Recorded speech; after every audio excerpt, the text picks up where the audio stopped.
Relation থেকে বিয়ে পর্যন্ত নিয়ে যাওয়া এবং সারা জীবন একসাথে থেকে সংসার করা, এই সব কিছু নির্ভর করে একটা মেয়ের উপর।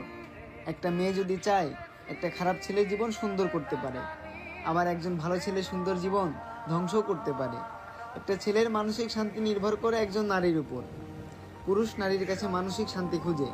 যে নারীর কাছে পুরুষ মানসিক শান্তি পায়, তার জন্য জীবন দিতে এক সেকেন্ডও ভাবে না। এটাই হয়তো পুরুষের ভালোবাসা। তবে দিন শেষে পুরুষের ভালোবাসার কোনো মূল্য থাকে না। আসলে পুরুষের ভালোবাসা যে নারী একবার পেয়েছে, সেই নারী কখনোই ছেড়ে যায়নি। কেননা পুরুষের ভালোবাসায় কোনো স্বার্থ থাকে না, শুধু থাকে নিঃস্বার্থ ভালোবাসা। এখন শুধু একটা কথাই ভাবি, সালটা হবে প্রায় 2040, যেই দিন প্রচুর বৃষ্টি হবে। বারান্দার চেয়ারে বসে চা খেতে খেতে হঠাৎ তার কথা মনে পড়ে যাবে। যৌবনকালে একটা বড় আফসোস ছিল, তাকে না পাওয়ার আফসোস। আর সেই আফসোস বৃদ্ধকালে এসেও কাটেনি।